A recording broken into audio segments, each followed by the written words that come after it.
ધોરણ 12 નામાના મૂળ તત્વો ભાગ 1 પ્રકરણ 3 પાઘડીનું મૂલ્યાંકન। વિદ્યાર્થી મિત્રો, આ પ્રકરણમાંથી બોર્ડની પરીક્ષામાં કુલ 6 ગુણનું પૂછાશે, જેમાં વિભાગ એમાં એક પ્રશ્ન 1 ગુણનો પૂછાશે, વિભાગ બીમાં એક પ્રશ્ન 1 ગુણનો પૂછાશે, વિભાગ ડીમાં એક પ્રશ્ન 4 ગુણનો પૂછાશે। વિદ્યાર્થી મિત્રો, પ્રકરણ 4માં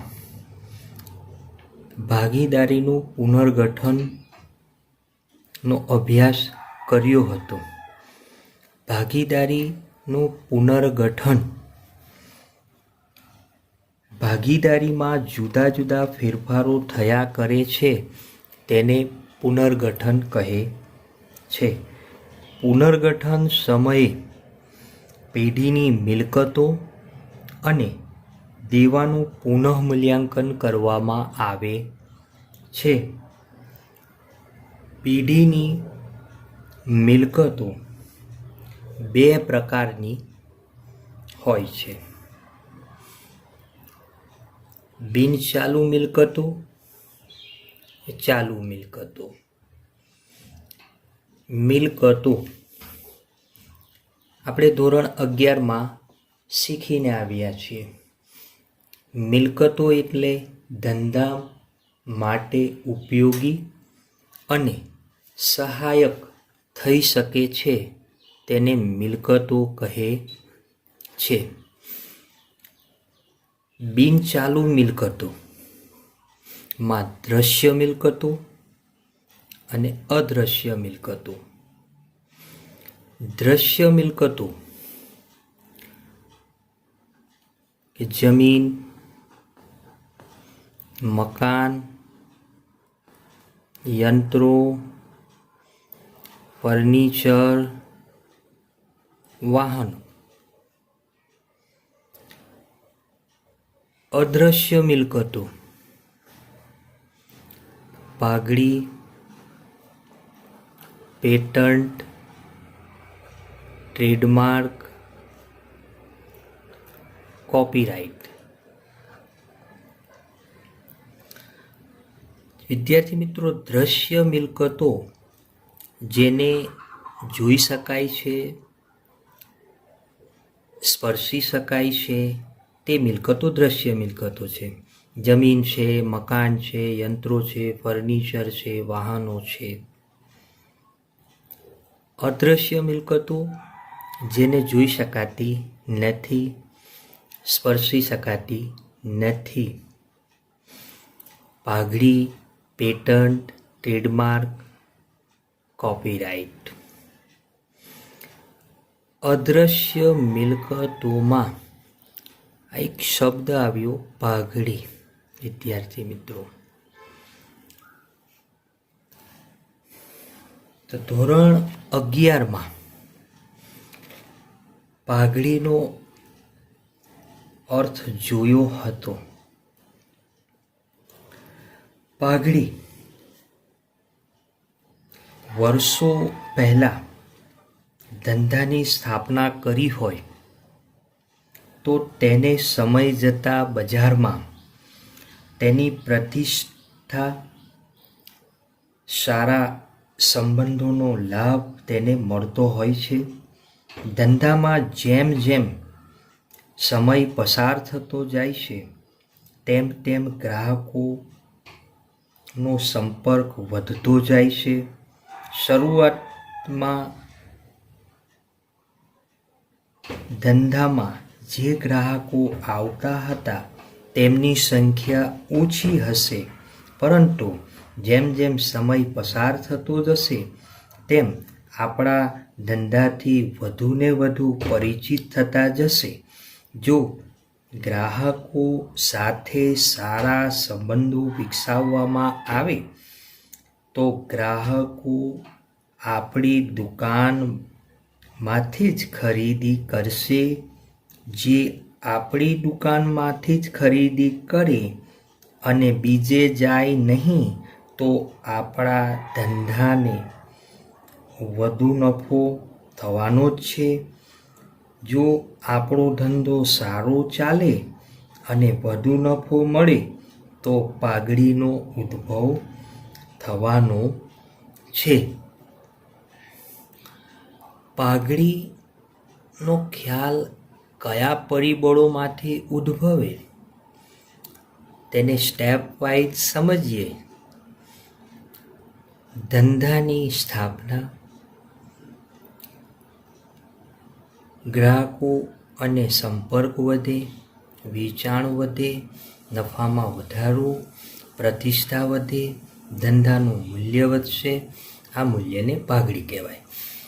શરૂઆતમાં ધંધાની સ્થાપના થાય ત્યારે ગ્રાહકો ઓછા હોય છે, ધંધાથી પરિચિત હોતા નથી. જેમ જેમ સમય પસાર થતો જશે તેમ તેમ ગ્રાહકો સાથેના સંબંધો અને તેમનો સંપર્ક પણ વધતો જશે. ગ્રાહકો આપણી દુકાને વધુ આવશે તો આપણી દુકાનનું ચીજ વસ્તુઓનું વેચાણ વધે છે અને વેચાણ વધવાથી ધંધાના નફામાં વધારો થાય છે. નફામાં વધારો થશે તો ધંધાની પ્રતિષ્ઠા વધે છે. તેના લીધે ધંધાનું મૂલ્ય વધશે અને આ મૂલ્યને પાઘડી કહેવાય. ઉદાહરણ દ્વારા સમજીએ. વિદ્યાર્થી મિત્રો, 2 દુકાન આવેલી છે એક વિસ્તારમાં. દુકાન નંબર 1 અને દુકાન નંબર 2. દુકાન નંબર 1 ખાલી દુકાન છે. દુકાન નંબર 2માં ગણેશ ખમણનો ધંધો ચાલે છે. હવે દુકાન નંબર 1 ના વેચાણનો ભાવ રૂપિયા 10 લાખ છે.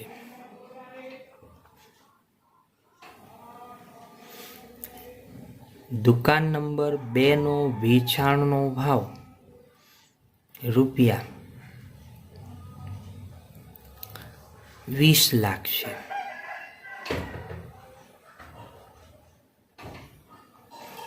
વિદ્યાર્થી મિત્રો, તમે જોઈ શકો છો દુકાન નંબર 1 ખાલી છે અને દુકાન નંબર 2માં ધંધો ચાલે છે.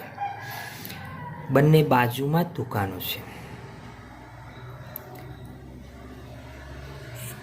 દુકાન નંબર 1નો વેચાણ ભાવ 10 લાખ છે.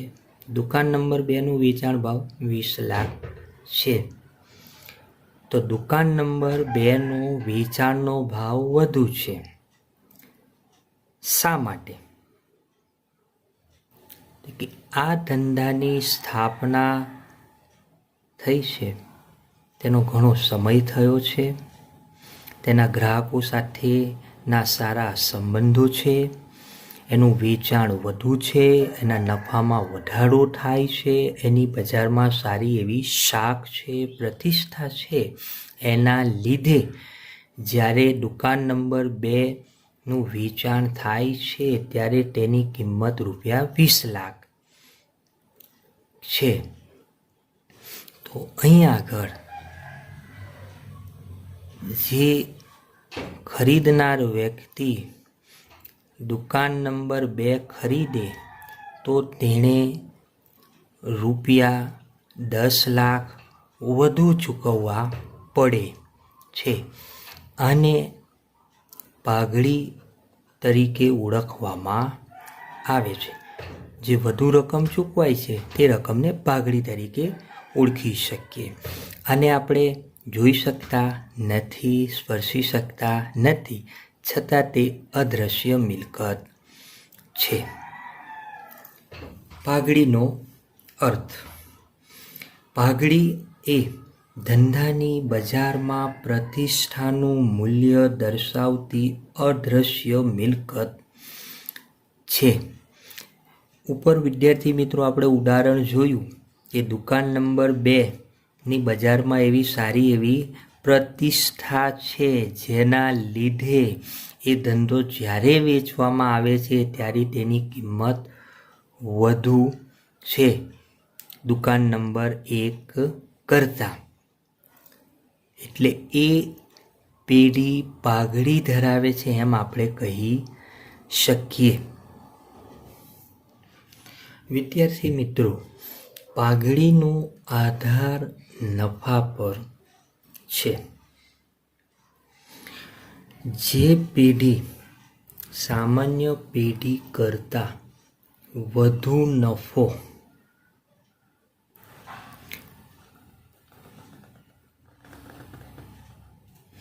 કમાઈ શકે તો તે પેઢીમાં પાઘડી છે તેમ કહી શકાય. ઉદાહરણ દ્વારા સમજીએ. બે પેઢી છે, પેઢી એ, પેઢી બી. કુલ મિલકતો પેઢી એની 10 લાખ, પેઢી બીની પણ 10 લાખ છે. કુલ દેવા પેઢી એ ના 2 લાખ, પેઢી બી ના 2 લાખ છે. ધંધો બંને પેઢીનો ખમણ વેચવાનો ધંધો છે. સ્થાન એમનું, બંને પેઢીનું સ્થાન ભરૂચમાં આવેલું છે. નફો પેઢી એનો 25,000, પેઢી બીનો નફો 45,000.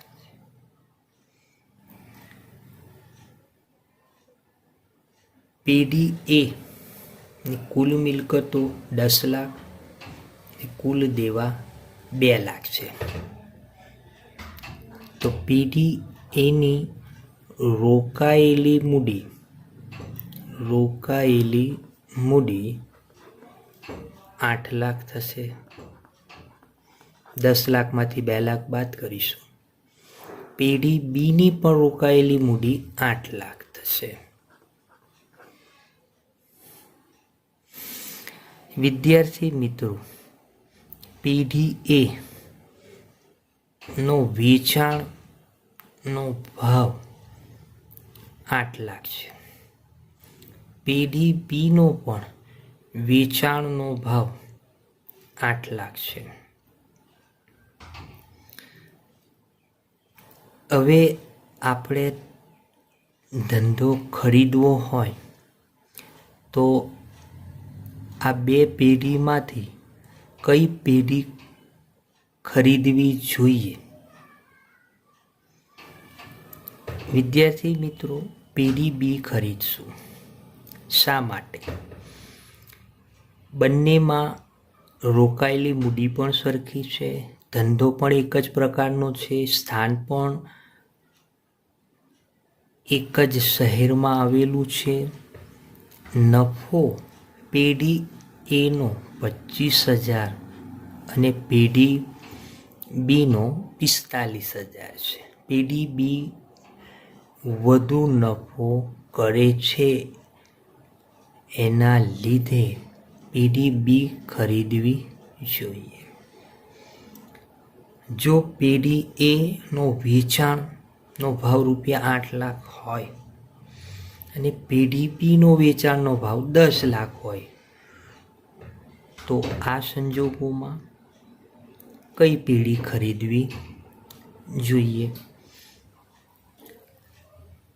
ત્યારે પણ વિદ્યાર્થી મિત્રો, પેઢી બીનો ધંધો ખરીદવો જોઈએ.